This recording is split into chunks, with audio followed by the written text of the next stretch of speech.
Pada video ini, kami akan menjelaskan tentang cara membuat jurnal pembelajaran prinsip pengajaran dan asesmen yang mudah lolos validasi. Sebelumnya, kita harus mengetahui ketentuan dari jurnal pembelajaran ini. Yang pertama, kakak harus menyertakan satu dokumen aksi nyata terbaik yang telah dikerjakan pada topik modul prinsip pengajaran dan asesmen. Yang kedua, yaitu menyertakan rancangan pembelajaran berdasarkan topik yang dipilih. Rancangan pembelajaran dibuat berdasarkan prinsip UBD, pembelajaran berdiferensiasi, TARL atau CRT. Selanjutnya juga ada refleksi pembelajaran dan umpan balik dari rekan sejawat. Nah, dokumen tadi digabungkan dalam satu file dengan format PDF dengan maksimal ukuran 10 MB. Pada jurnal ini, kami memilih topik menerapkan prinsip understanding by design pada pembelajaran. Oleh karena itu, kami perlu menyertakan aksi nyata pada topik tersebut. Aksi nyata pada topik ini terdiri dari dua pertanyaan, yaitu ide apa yang kakak dapatkan setelah belajar topik ini, dan perencanaan pembelajaran seperti apa yang relevan dikembangkan di sekolah kakak. Terakhir, kakak ditugaskan untuk mengembangkan rancangan pembelajaran berbasis prinsip UBD. Kita mulai dari menjawab pertanyaan pertama, yaitu ide yang didapatkan setelah mempelajari topik.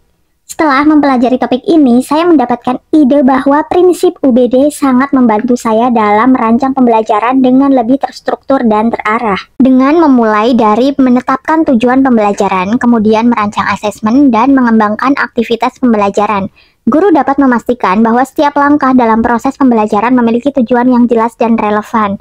Kakak bisa menambahkan ide-ide yang kakak dapatkan ke dalam jawaban dari pertanyaan ini.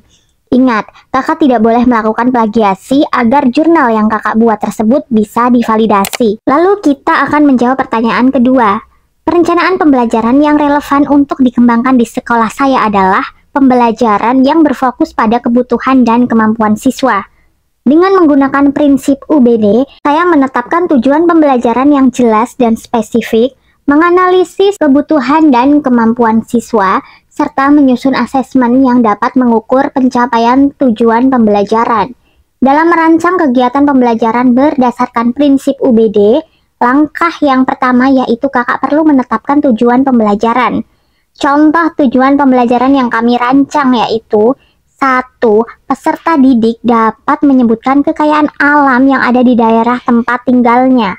Dan 2, peserta didik dapat menentukan cara yang bijak untuk memanfaatkan kekayaan alam di daerah tempat tinggalnya. Setelah menetapkan tujuan pembelajaran, kakak perlu merancang asesmen yang akan digunakan. Asesmen ini terdiri dari asesmen awal, asesmen formatif, dan asesmen sumatif. Asesmen ini harus sesuai dengan tujuan pembelajaran yang kakak susun sebelumnya. Selanjutnya, kakak perlu merancang kegiatan pembelajaran sesuai dengan tujuan dan asesmen yang telah kakak susun sebelumnya.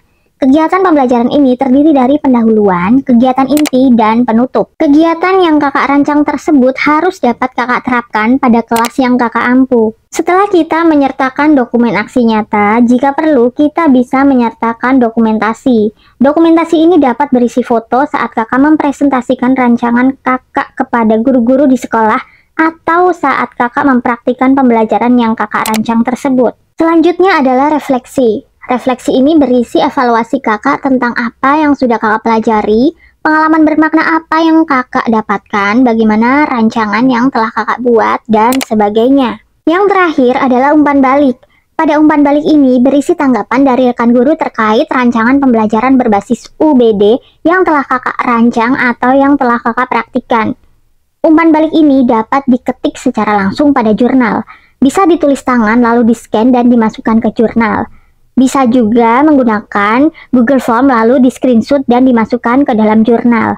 Agar lebih menarik, bisa juga ditambahkan foto dari rekan guru yang memberikan umpan balik. Jika kakak ingin dibimbing dalam menjalani PPG Dalja Piloting dari awal PPG sampai lulus PPG dan mendapatkan sertifikat PPG, kami menyediakan bimbingan belajar khusus PPG Piloting. Fasilitas yang kami sediakan yaitu contoh dan tips mengerjakan aksi nyata seluruh topik, contoh dan tips mengerjakan jurnal pembelajaran serta modul PMM, contoh jawaban tugas modul PMM dan post-tes PMM. Latihan soal UTBK yang terdiri dari SCT dan PCK beserta pembahasannya, video pembelajaran dan video pembahasan soal, soal FR yang keluar pada tes sebelumnya, contoh perangkat pembelajaran ujian kinerja, tips membuat video praktik pembelajaran, studi kasus reflektif, grup diskusi, dan berbagai fasilitas lainnya.